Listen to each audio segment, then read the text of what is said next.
On Thanksgiving, my son announced, "Dad, we're selling your house and moving you to a nursing home. The papers are already ready." His wife added, "You'll be better off there." I calmly stood up, took out my phone, and showed them the recording.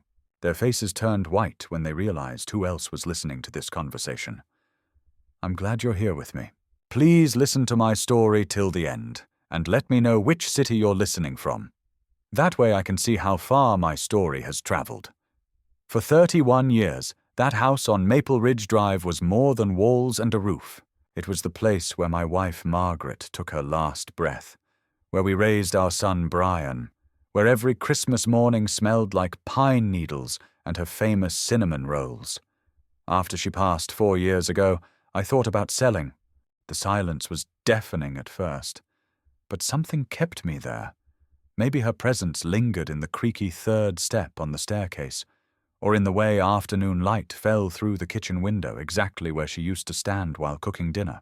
I'm David Harrison, 52 years old, retired civil engineer, and apparently, according to my son, a burden that needed to be disposed of, but I'm getting ahead of myself. The first warning sign came in September, 2 months before that Thanksgiving dinner that changed everything. Brian and his wife Megan started visiting more often. Now, that might sound like a blessing to most parents, a son who actually wants to spend time with his old man.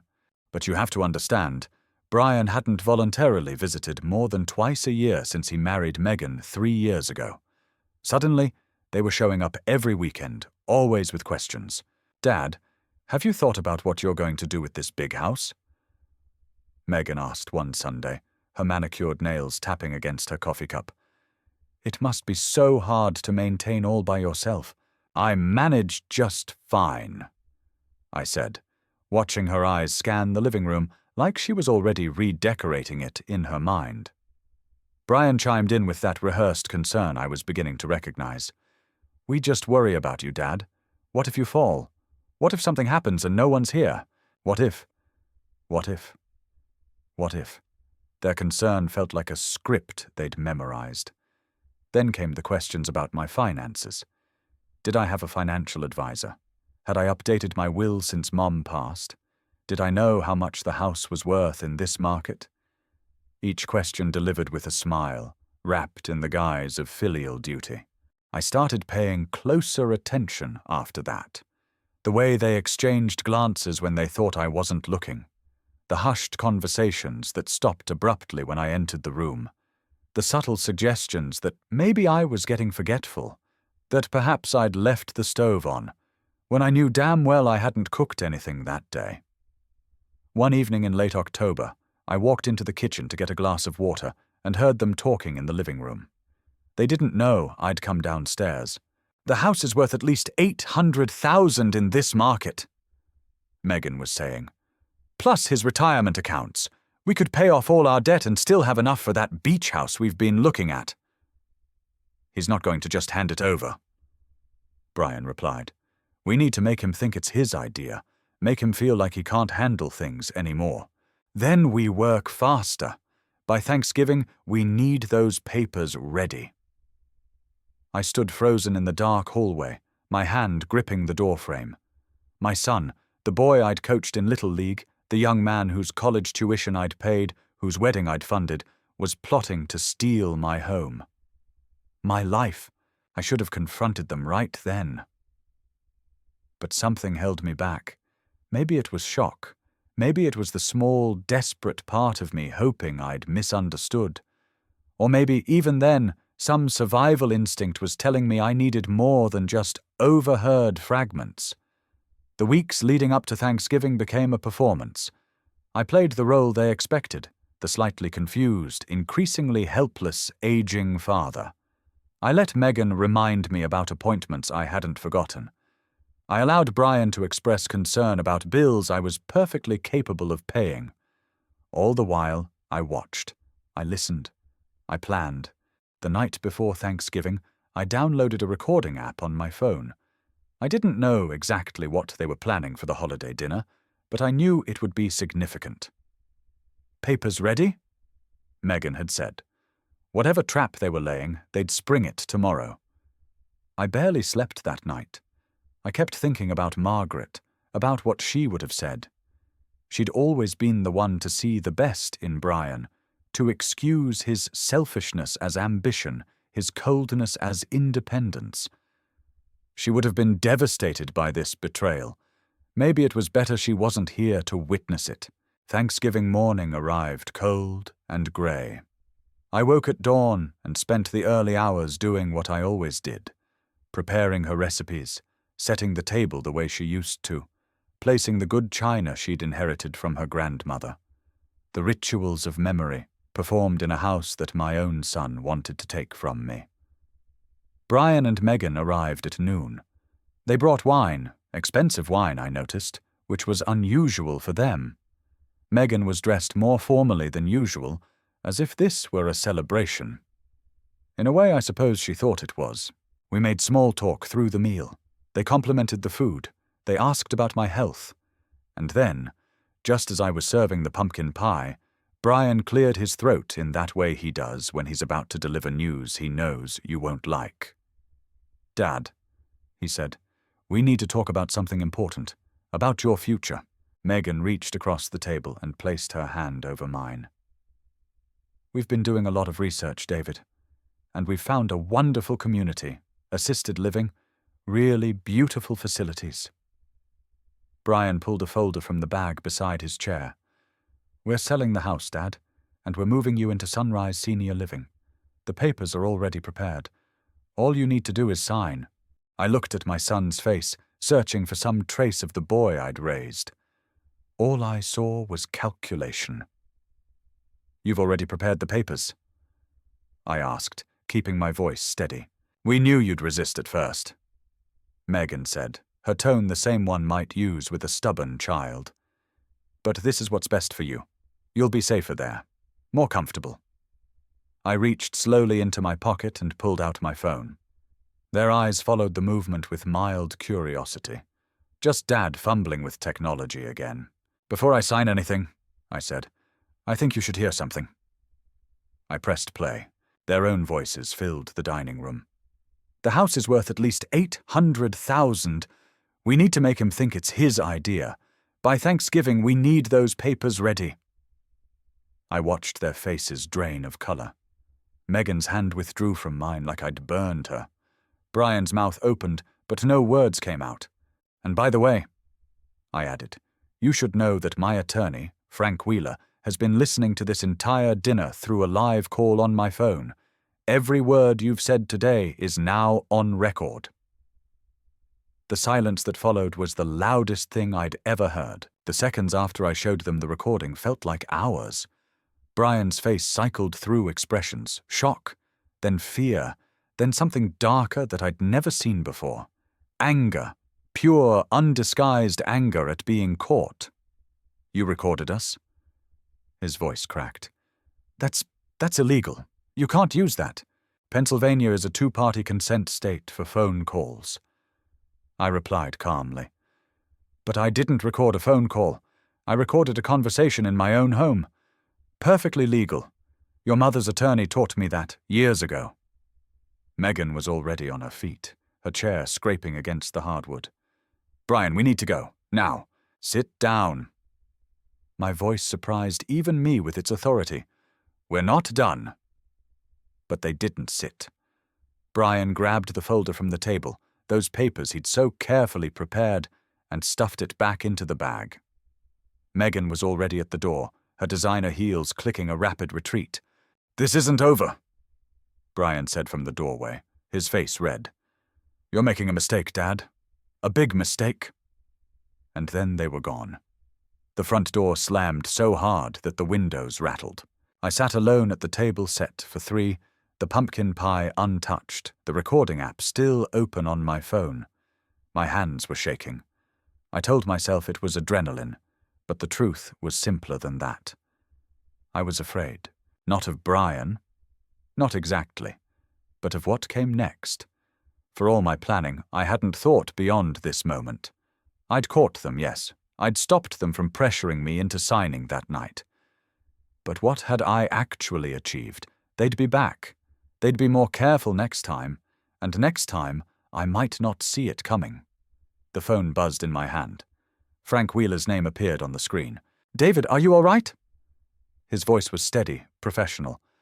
"I heard everything." "They left," I said. "Frank, I don't know what to do now. That's why you called me. Listen carefully. What they attempted tonight could constitute elder financial abuse under Pennsylvania law. The fact that they had documents prepared, that they were trying to coerce you into signing away your property, this is serious. But we need to move quickly and strategically." "What do you mean?" "I mean they're not going to stop. People like this, when they've come this far, when they've already rationalized what they're doing, they double down. They're going to come at you harder. We need to be ready." After we hung up, I spent the next hour walking through my house. Every room held memories, and now every room felt vulnerable. The living room where Margaret and I had danced on our 20th anniversary. Brian's old bedroom, still decorated with his high school trophies. The master bedroom where I'd held my wife's hand as she slipped away. They wanted to take this from me. They wanted to warehouse me in some facility while they sold off my life piece by piece. And my own son had looked me in the eye and called it "what's best for you." How did we get here? I stayed up most of that night, unable to sleep. I kept returning to one question. When did Brian change? Or had he always been this way, and I'd simply refused to see it? I remembered him as a teenager, always calculating, always looking for the angle. Margaret called it being strategic. I called it ambition. We were both wrong.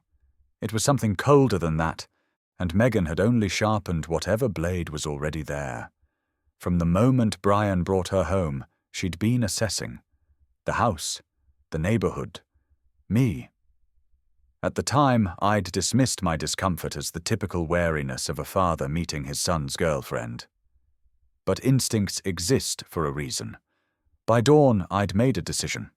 I wasn't going to wait for them to come back with a new scheme. I wasn't going to play defense.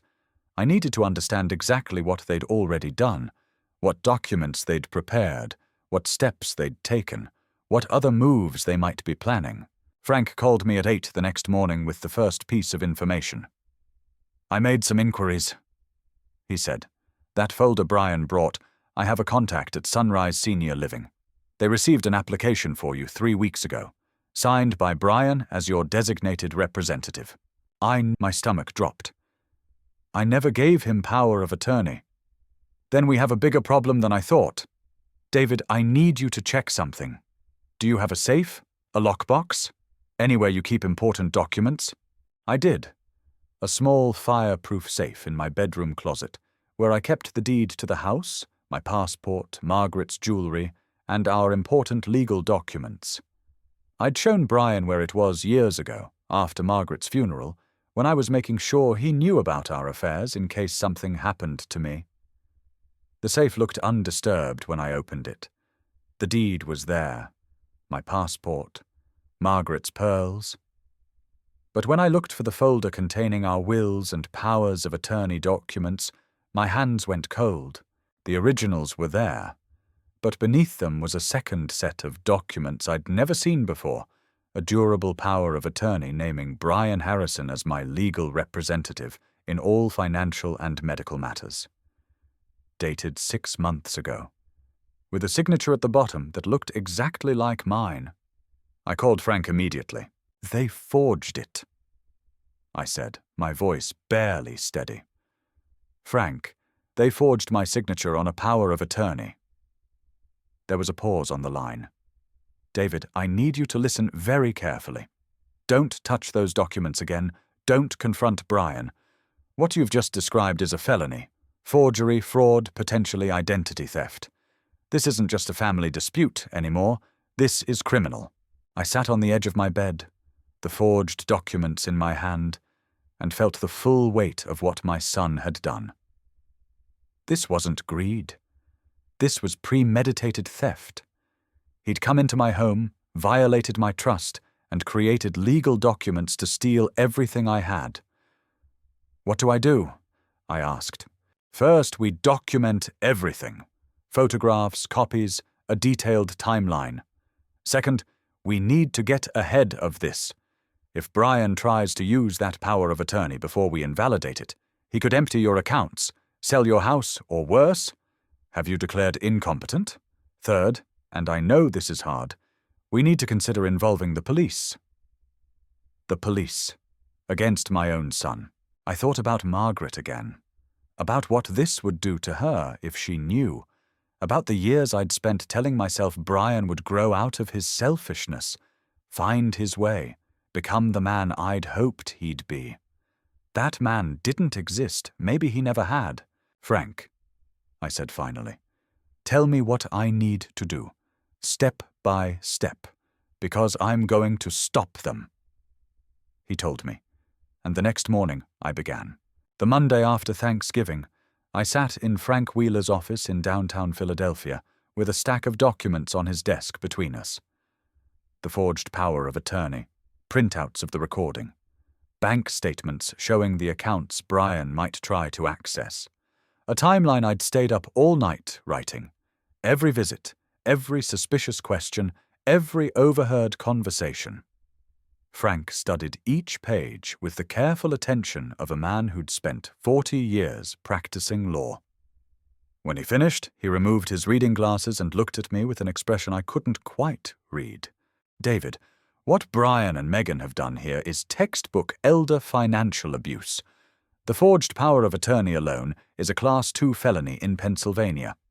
Combined with the recorded conversation showing premeditation and the application they submitted to Sunrise using fraudulent documents, we have a very strong case. So we go to the police? We can, and probably should.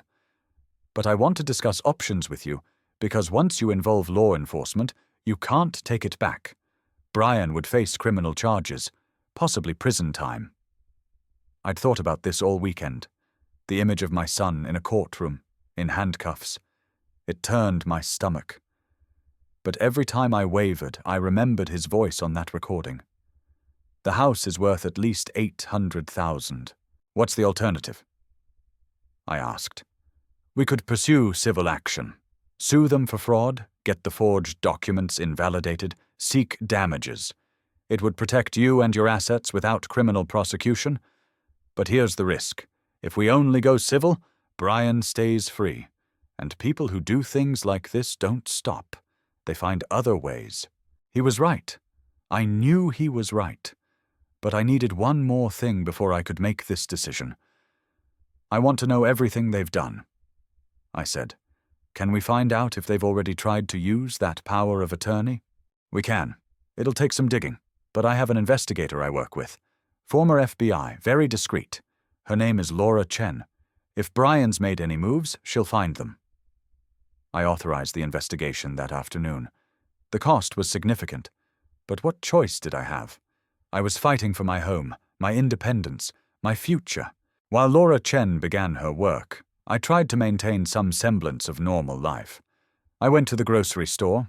I had coffee with my neighbor Ed Martinez, though I didn't tell him what was happening. I kept expecting Brian to call, to show up at the door with some new approach. Apologies, maybe, or threats.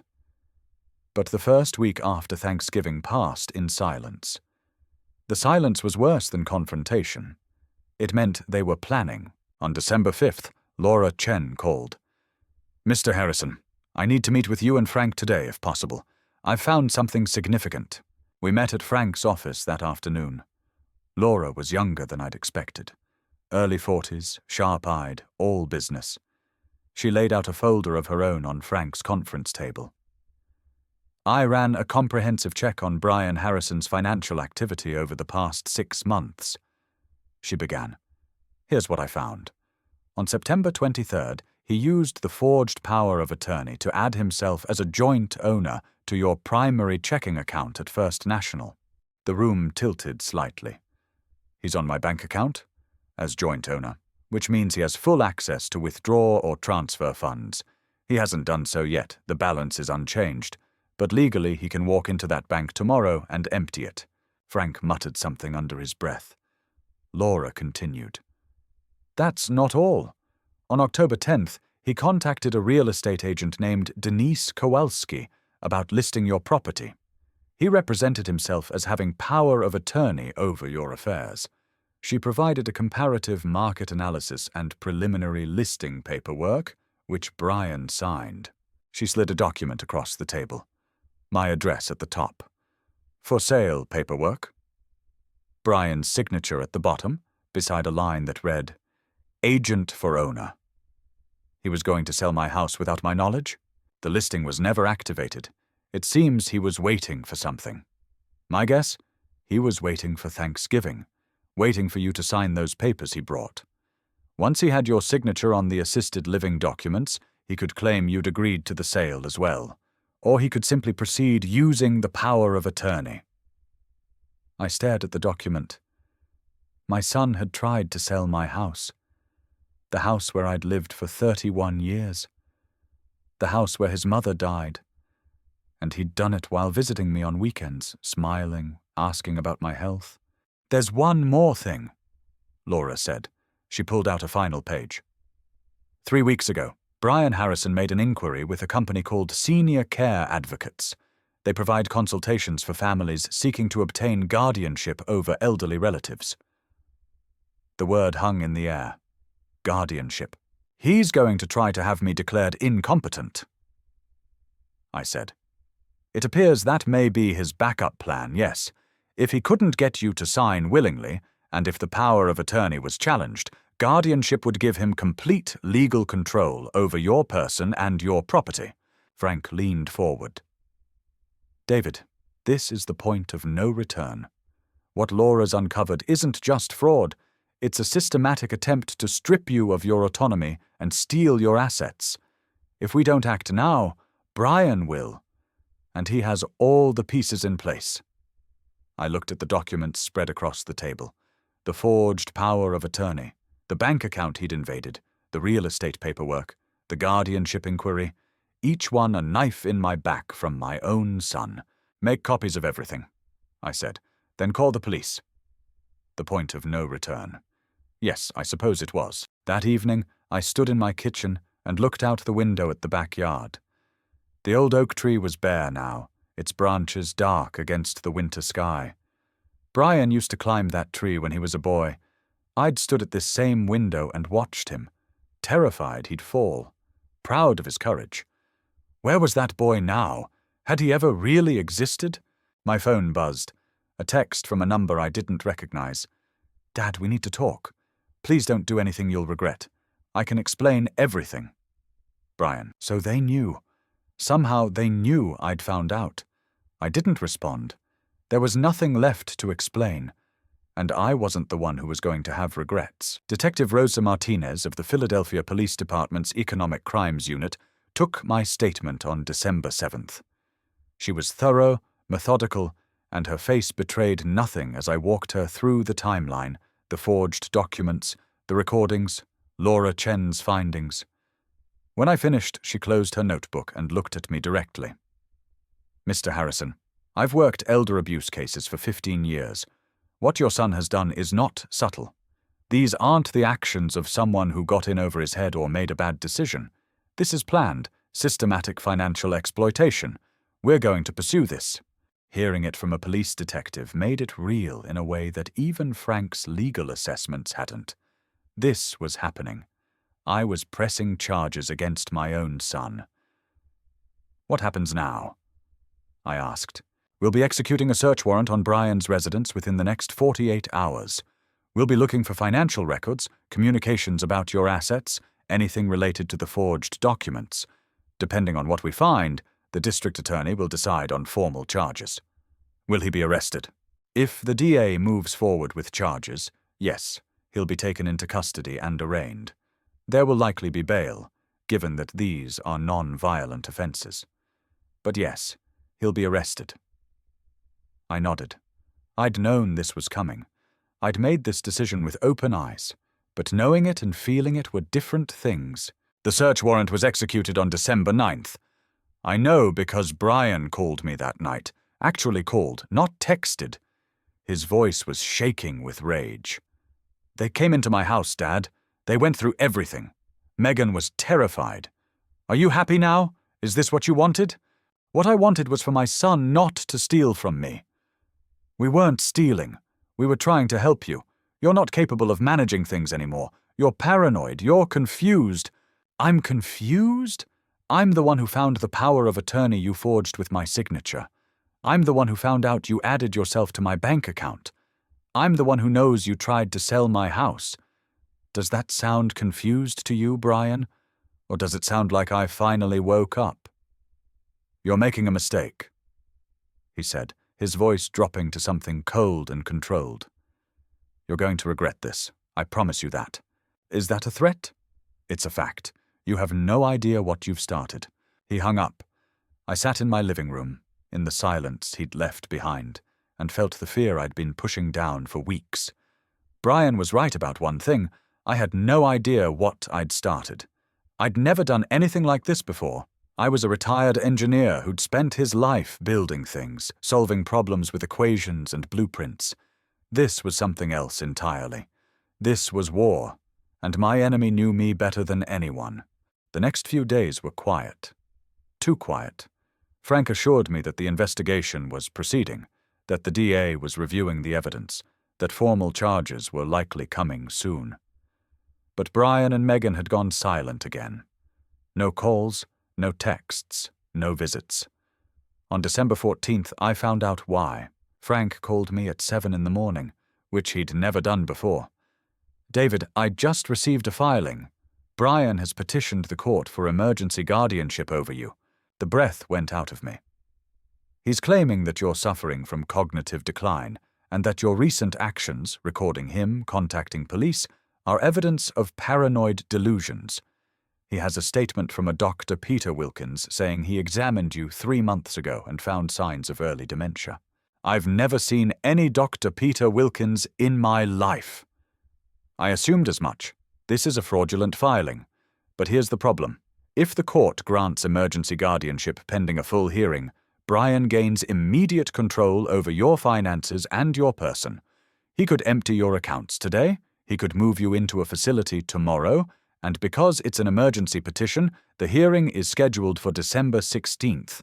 That's 2 days from now. 2 days. They'd given me 2 days to prove I wasn't mentally incompetent. Frank, what do I do? We fight it. Laura is already tracking down this Dr. Wilkins. I suspect he either doesn't exist or was paid to write that statement without examining you.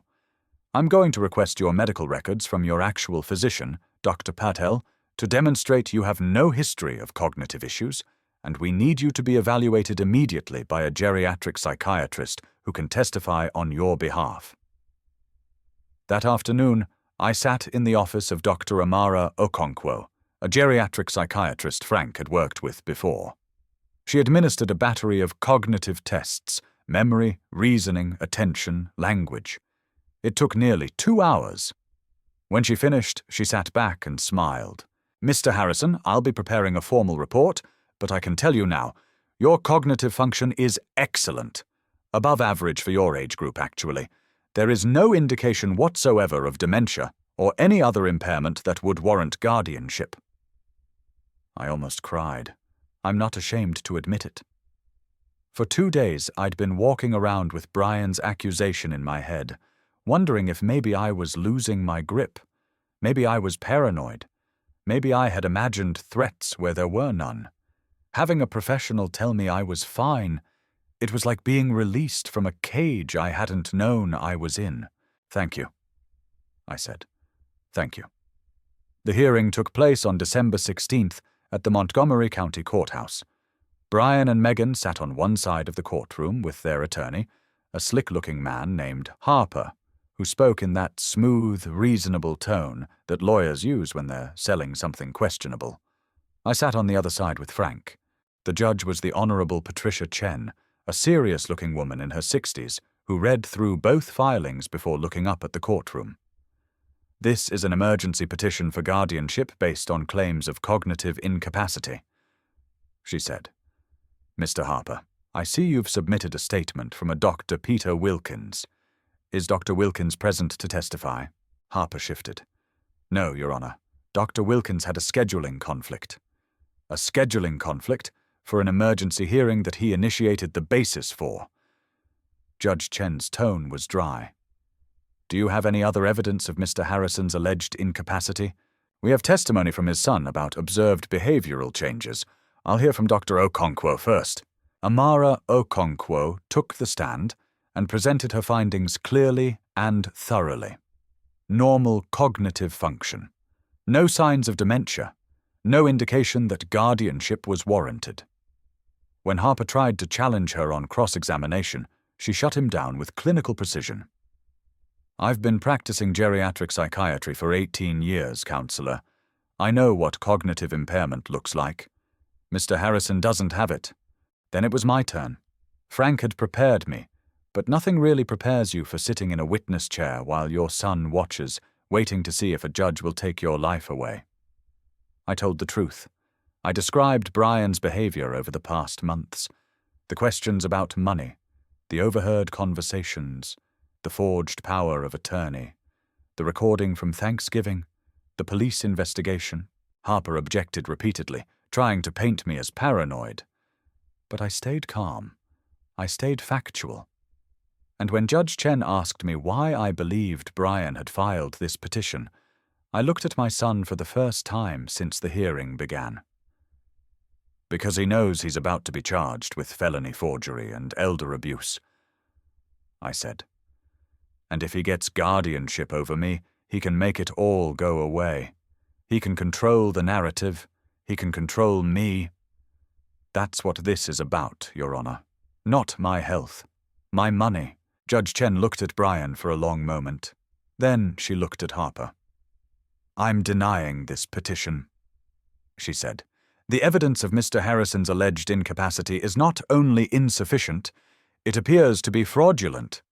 I'm referring the matter of Dr. Wilkins's statement to the district attorney for investigation. And Mr. Harper, I'd advise you to be more careful about what filings you attach your name to. Brian's face went pale. Megan grabbed his arm. Harper was already packing his briefcase. We'd won.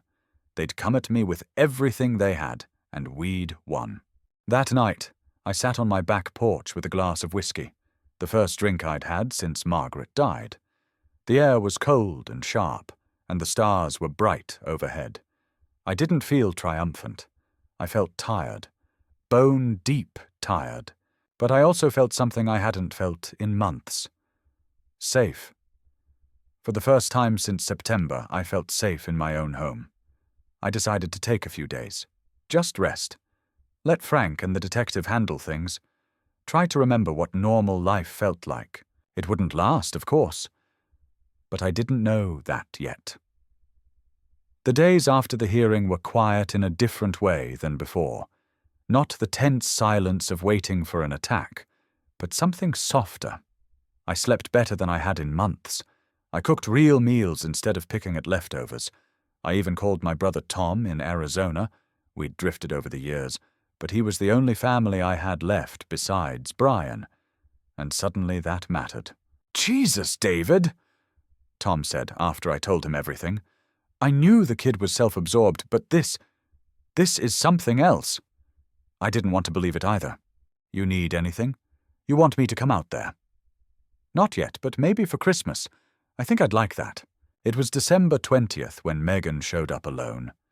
I was in the garage sorting through some old tools when I heard a car pull into the driveway.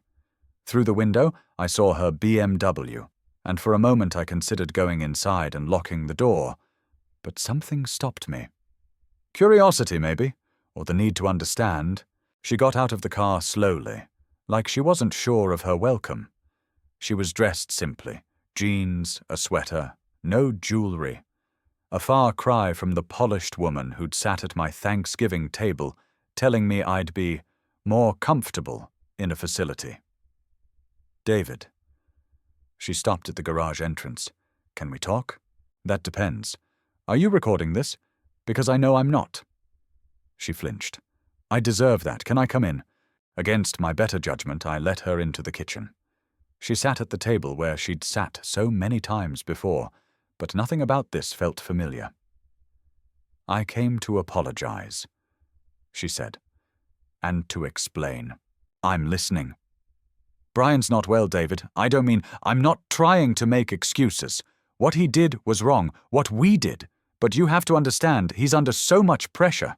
His business is failing. He didn't want you to know. We're drowning in debt. When we got married, he told me you'd always take care of him, that eventually this would all be his anyway. And when things got bad, he convinced himself he was just accelerating the inevitable. So stealing from me was my fault for not giving him money fast enough. That's not what I... She stopped, took a breath. I'm not saying it was right. I'm saying I understand how it happened. And I think if we could all just sit down and talk, maybe we could work something out. Brian's terrified, David. He knows he's going to be arrested. He's talking about... Her voice caught. He's talking about hurting himself. I felt something twist in my chest. My son. Regardless of what he'd done, he was still my son. He needs help. Megan continued. Professional help. And I think, if you could just consider dropping the charges, we could get him into treatment. We'd pay you back for everything, I swear. We'd sign anything you wanted. Just please, don't send him to prison. She was crying now. Real tears, from what I could tell. And the thing was, I wanted to believe her. I wanted there to be some version of this story where Brian was sick, not evil, where he could be fixed. But then I remembered the guardianship petition, the fake doctor's statement, the systematic, methodical way they'd tried to take everything from me. That wasn't desperation. That was planning. That was a man who looked at his father and saw nothing but a source of funds to be exploited. Megan, I said quietly, did Brian send you here? She hesitated, just a fraction of a second, but it was enough. He thought it might be better if I came alone, that you might be more willing to listen. To a woman? Because I'm old-fashioned? Because I'd be more sympathetic to tears? Her face shifted. The grief was still there, but underneath it something harder surfaced. Calculation. We're offering you a way out, David. You drop the charges, you get your money back, you keep your house. Isn't that what you want? What I wanted was a son I could trust.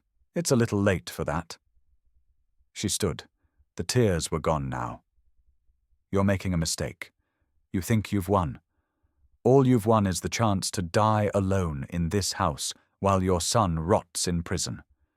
Is that really what Margaret would have wanted? I stood too, slowly. I was tired, but I'd be damned if I'd let her see it. Don't you ever speak my wife's name again. Get out of my house. She left. I watched her car back out of the driveway too fast, nearly clipping the mailbox, and I felt nothing. No satisfaction, no anger, just a cold, clear certainty that I'd done the right thing. That night I called Frank and told him about the visit. Classic manipulation, he said. The tears, the plea for sympathy, the threat disguised as a warning. They're getting desperate. That's good for us. She mentioned Brian might hurt himself. Frank paused. Do you believe her? I don't know. Maybe. Does it matter? It matters to you, or you wouldn't have brought it up. But David, you can't save him from consequences. If he's genuinely suicidal, he needs professional help, which he'll get in custody. If he's not, then it's just another manipulation tactic. Either way, it's not a reason to drop criminal charges. He was right. I knew he was right. But I didn't sleep well that night.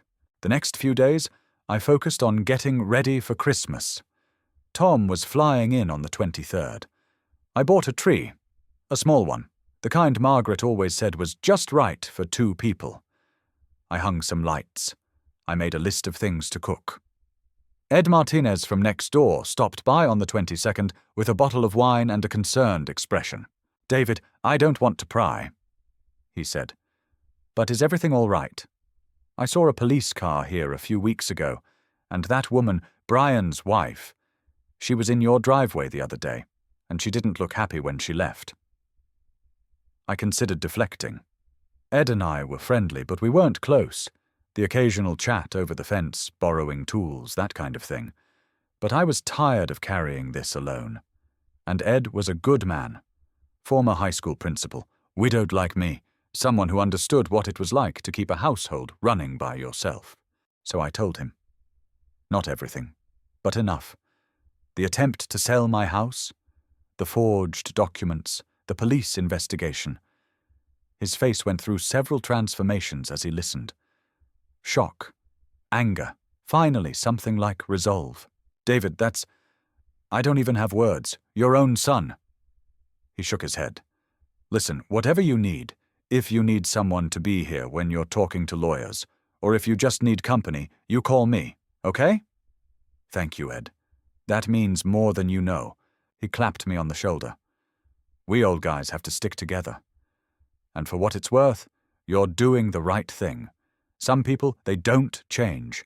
They just find better ways to hide what they are. After he left, I stood in my kitchen and felt something I hadn't felt in a long time. Community. Support. I wasn't alone in this. I had Frank. I had Laura Chen. I had Tom coming for Christmas. I had Ed next door. Brian and Megan had tried to isolate me. They'd tried to make me feel helpless and confused. But I wasn't helpless, and I wasn't confused. I was ready. Christmas Eve brought 6 inches of snow, and my brother's flight got delayed by 3 hours. By the time Tom arrived at my house, it was nearly midnight, and we were both too tired for much more than a quick drink and a promise to talk in the morning. But talk we did. Over coffee on Christmas morning, I walked Tom through everything, every detail I'd held back on the phone. He listened without interrupting, his face growing darker with each revelation. I keep trying to figure out where we went wrong with him, I said finally. If there was something Margaret and I missed, something we could have done differently. Tom shook his head. David, I've known Brian since he was born. He was always like this. Always working an angle, always looking out for number one. Margaret couldn't see it because she was his mother. You couldn't see it because you wanted to believe in him. But the kid's been showing you who he is for 30 years. This is just the first time you let yourself look. It hurt to hear. But it felt true in a way I couldn't deny. Tom stayed through New Year's, and those days were the closest thing to peace I'd had since September. We cooked Margaret's recipes together. We watched football. We talked about our parents, our childhood, the years we'd let slip by. When he flew back to Arizona on January 2nd, I felt his absence like a physical thing. But I also felt stronger, ready for whatever came next. It came on January 4th, in the form of Brian's car pulling into my driveway at 10 in the morning. I watched from the window as both of them got out. Brian in front, Megan behind him. They walked to the door with purpose. No hesitation, no uncertainty. This wasn't a negotiation. This was something else. I opened the door before they could knock. Brian, Megan, I didn't expect to see you. We need to come in, Brian said. His voice was flat, controlled. Why would I let you do that? Because we're still your family. And because what I have to say, you don't want the neighbors to hear. Against every instinct, I stepped aside. They walked into the living room and stood there, not sitting. Megan stayed slightly behind Brian, her arms crossed. I'm going to give you one more chance, Brian said. Drop the charges right now, today. No, you don't understand. This family? You destroyed this family, Brian, the day you decided I was just an obstacle between you and my money. Your money. He laughed, a harsh, bitter sound. You think you earned all this? You inherited this house? Mum's life insurance paid off the mortgage. You've been coasting on luck your whole life while I've been out there actually working. Working? You've had 3 jobs in 5 years. Your business failed because you wouldn't listen to anyone, and instead of taking responsibility, you decided to steal from your father. I decided to take what was mine, what should have been mine all along. There it was. Megan stepped forward. The mask was fully off now. No tears, no pleading. Just cold calculation. David, you need to think very carefully about what you're doing. Brian isn't the only one with information. We know things about you, too. Things that might be very embarrassing if they came out. Such as the fact that you were investigated for bid rigging on a city contract in 2012. It never went anywhere, but it would still look bad. An old man with a history of financial impropriety, making accusations against his own son. People might start to wonder who the real criminal is. I stared at her. The 2012 investigation. I'd almost forgotten about it. A competitor had filed a complaint that was completely baseless, and it was dismissed within a month. But she was right that it existed, that it was on record somewhere. That's your play? I said. Dig up a closed investigation from 13 years ago and use it to smear me. We'll do whatever we have to do. Brian said. Drop the charges, Dad, or we'll make sure everyone knows what kind of man you really are. I looked at my son, at the face I'd watched grow from infancy to adulthood, at the stranger standing in my living room, threatening to destroy my reputation to save himself. Get out, I said. Get out of my house, now, and don't come back, ever. Brian's face contorted. For a moment I thought he might actually hit me, but Megan grabbed his arm, not in restraint exactly, more like a handler calming a dog. You'll regret this, he said as they left. I promise you, you will regret this. They drove away. I locked the door behind them and stood in my living room, shaking. Not from fear, not exactly, from rage, pure, hot rage at what my son had become. I called Frank immediately. They threatened me, I said. They said they'd release information to discredit me. Some old investigation that went nowhere. They're getting desperate. That's good. Desperate people make mistakes. But we should be prepared. I'll have Laura look into what they might have and how they got it. And David? Yes, don't let them get in your head. They want you scared. They want you doubting yourself. That's how they win. He was right. I knew he was right. That night, I sat in my kitchen and thought about what Brian had said. I decided to take what was mine. Is that really how he saw me?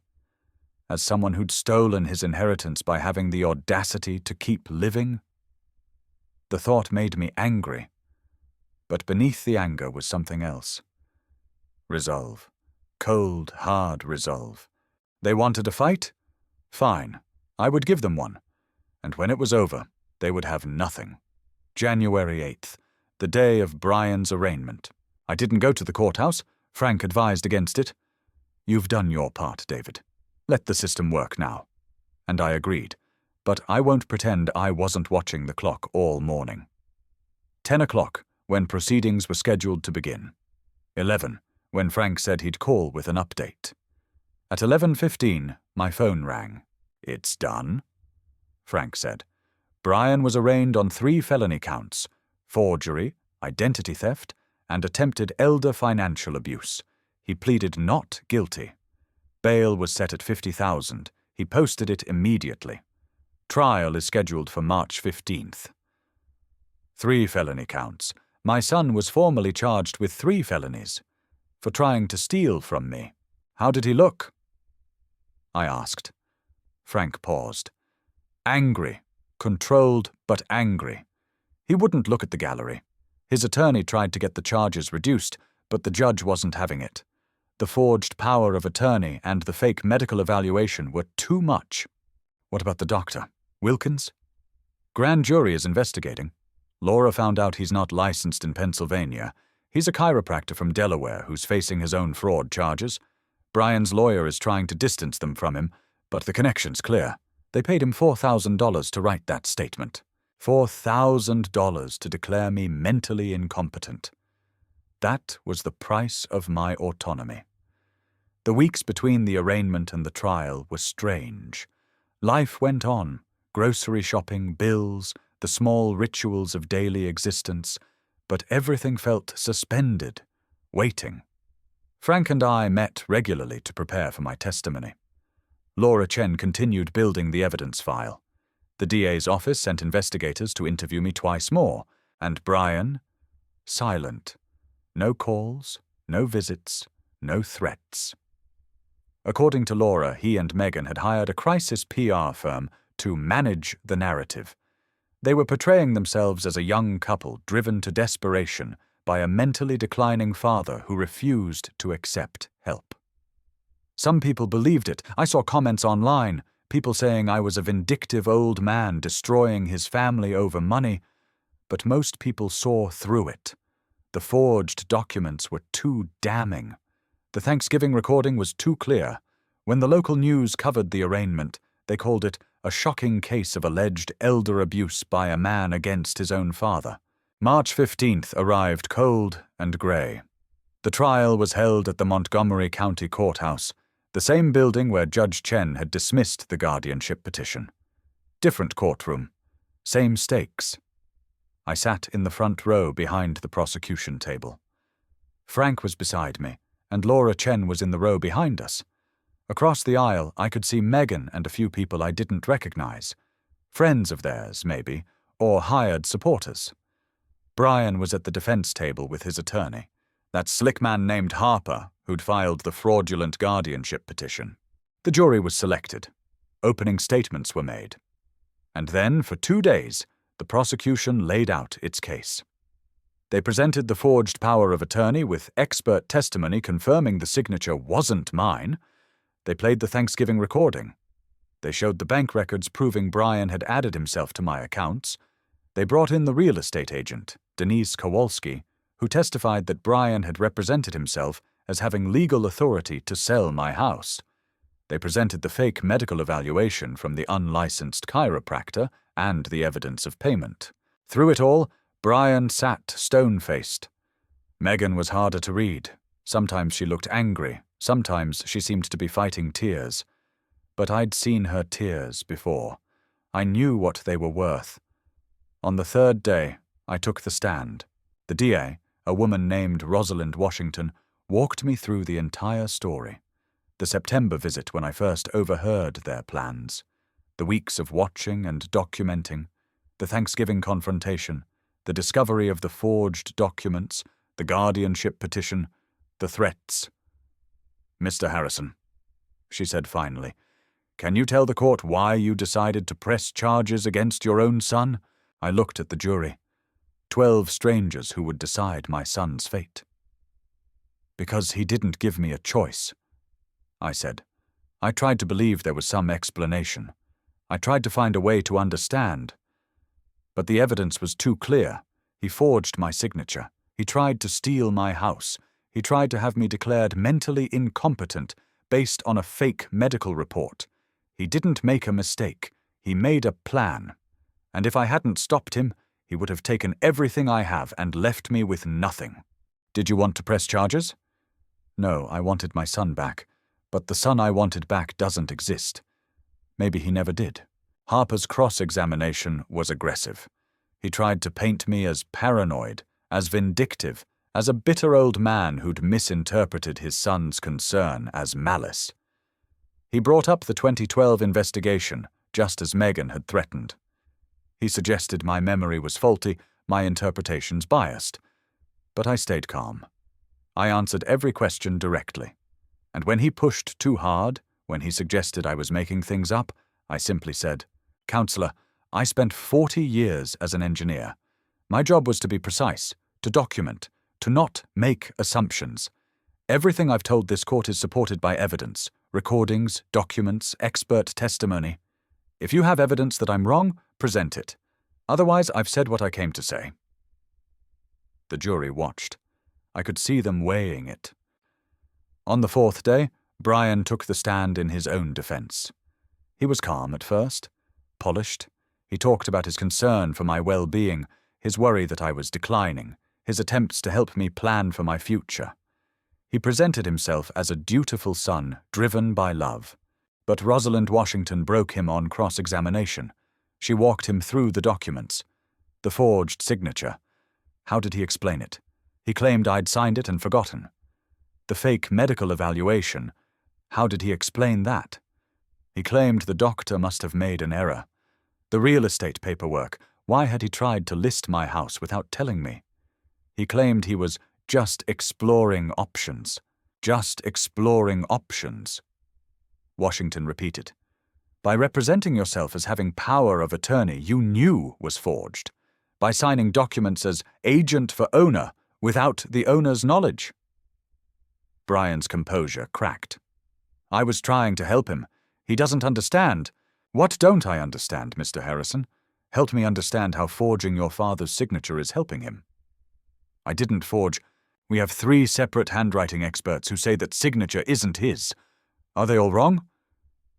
They must. And the payment to Dr. Wilkins. $4,000 for a medical evaluation of a man he never met.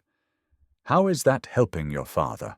Brian looked at Megan, at his lawyer, at me. His face was flushed. His hands were gripping the edge of the witness stand. I love my father, he said, but his voice was shaking. Everything I did was because I love him. Everything you did, Washington said quietly, was because you wanted his money. No further questions. The jury deliberated for 4 hours. Guilty. On all 3 counts. I watched my son's face as the verdict was read. Watched the color drain away. The mask, finally, fully collapse. Megan was crying. Real tears this time, I think. Harper was already talking about appeals. But it was over. The jury had seen the truth. And the truth had won. Sentencing was scheduled for April 20th. In the weeks between the verdict and sentencing, I existed in a strange space. The trial was over. Brian was convicted. Justice, if that's what it was, had been served. But there was no satisfaction in it, no closure, just a hollow feeling where something else should have been. Frank called me frequently to keep me updated. The DA is recommending 3 to 6 years. Given the severity of the crimes and Brian's complete lack of remorse, the judge could go higher. 3 to 6 years? My son, in prison for 3 to 6 years, for trying to steal from me. How do you feel about that? Frank asked. I don't know, I said honestly. I don't know how I'm supposed to feel. Letters arrived. Not from Brian. He was apparently done trying to reach me. But from others. People who'd read about the case, who wanted to share their own stories of family betrayal. Elder abuse is more common than people realize.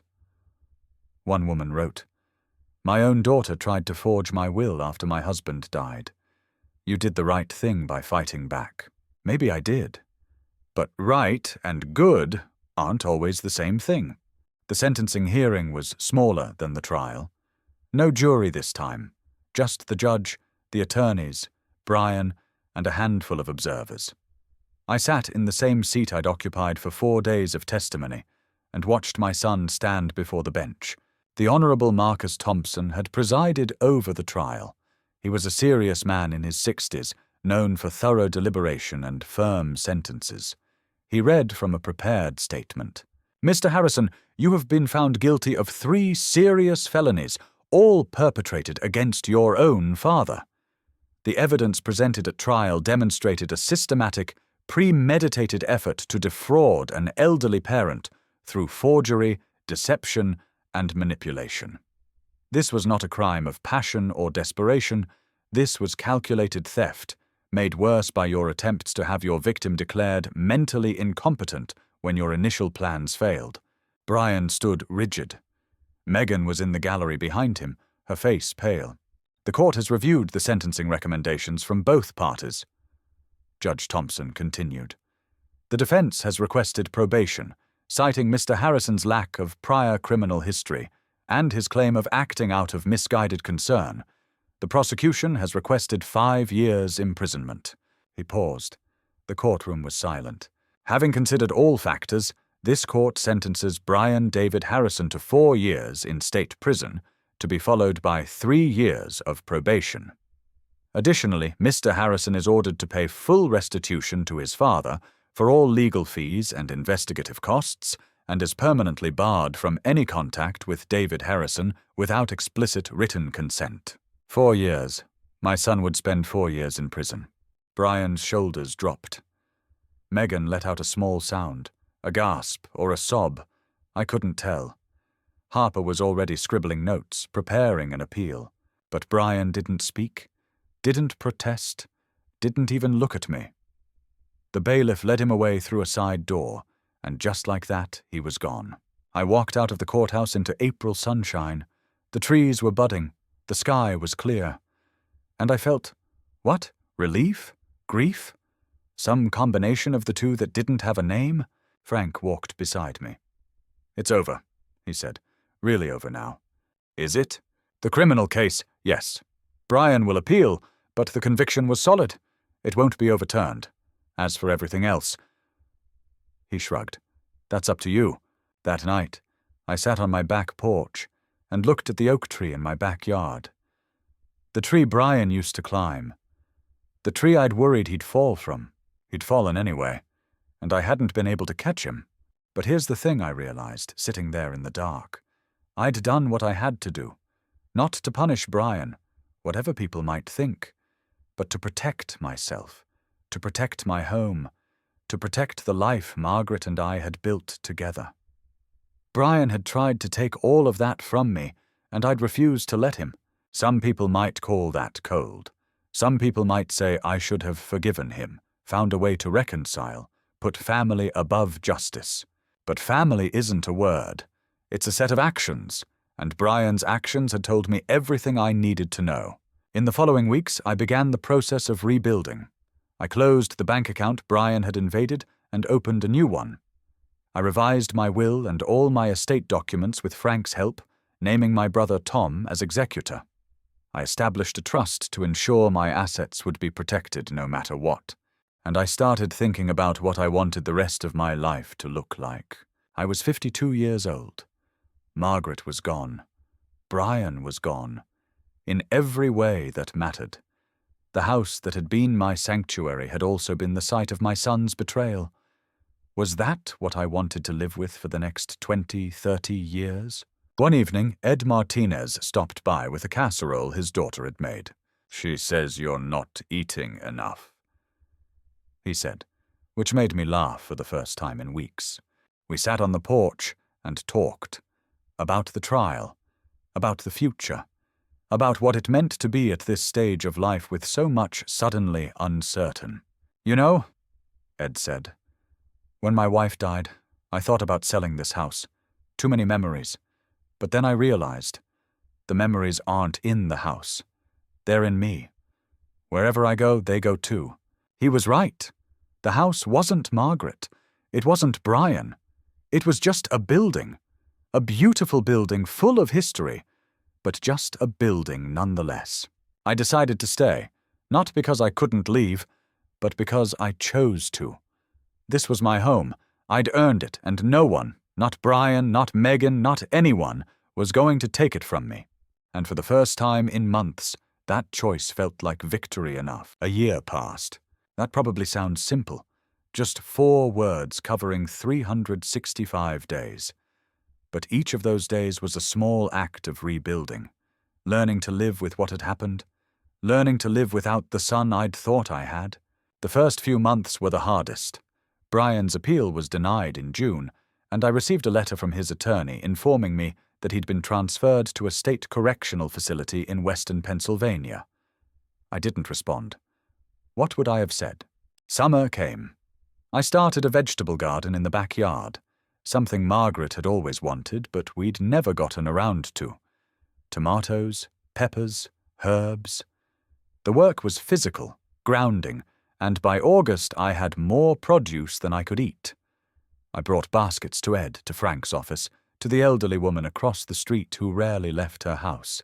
In September, I got a call from Tom in Arizona. "I've been thinking," he said. "Susan and I, we're not getting any younger. What would you say to us coming out there for Thanksgiving? Properly. The whole week." "I'd say yes," I told him. "I'd say that's exactly what I need." They came. Tom and Susan and their daughter Rachel with her husband and 2 kids. 6 people around my dining room table on Thanksgiving. 6 people who were actually happy to be there. We ate Margaret's recipes. We told stories.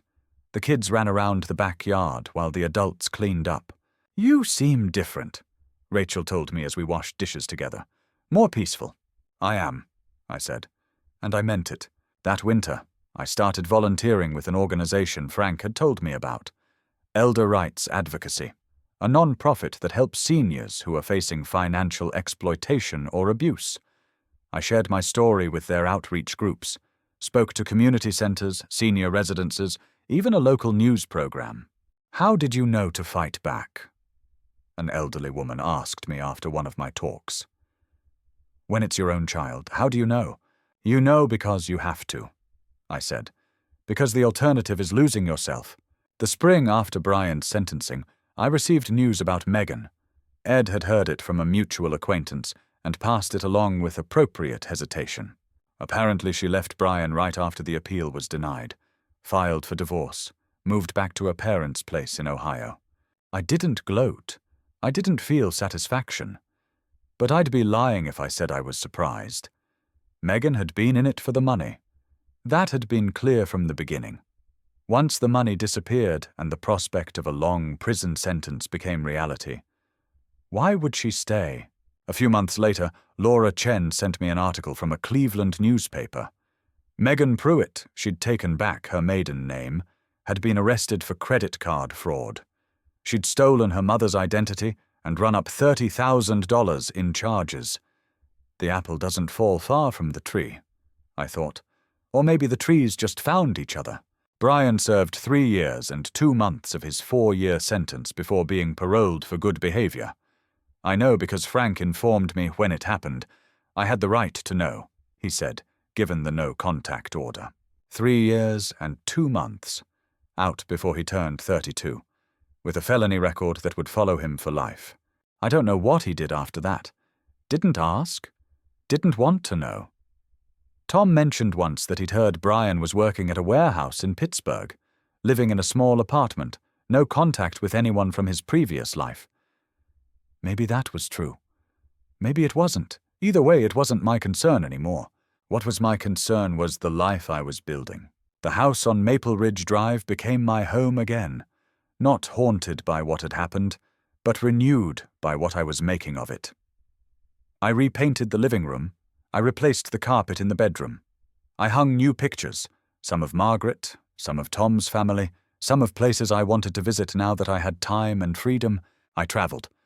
Arizona to see Tom, Chicago to visit a college friend I'd lost touch with, a cruise through the Caribbean that Margaret and I had always talked about taking. I made new friends. The people at Elder Wright's became like a second family. Ed and I started a weekly dinner tradition. Wednesdays at his house, Saturdays at mine. I even started dating, cautiously. A woman named Diane, who volunteered at the same non-profit. Nothing serious yet, but companionship, laughter, the possibility of something more. And happiness? Yes, genuine, hard-won happiness. It wasn't the life I'd expected. It wasn't the life I'd planned. But it was mine. Earned, protected, and chosen. One evening, about 18 months after the trial, I was sitting on my back porch watching the sunset. The oak tree was full and green, its branches reaching toward the fading light. I thought about what I'd learned. Family isn't blood. Family is action. It's the people who show up for you, who protect you, who choose you again and again. Brian shared my blood, but he was never my family. Not in the ways that matter. Tom is my family. Ed is my family. The people who stood by me when everything fell apart. And me? I'm my own family now. I learned that I could protect myself, stand up for myself, that I was stronger than I'd ever known. That's not a lesson I'd wanted to learn, but I'm grateful for it anyway. If you've listened this far, I want to thank you. This wasn't an easy story to tell. It's not easy to admit your own son tried to destroy you. It's not easy to talk about the moment you realized the person you raised, the person you loved, the person you would have given anything for, was never who you thought they were. But I told it because I know I'm not alone. Elder abuse happens every day, in families just like mine. Good people, trusting people, who never imagined their own children could betray them. So here's what I want to ask you.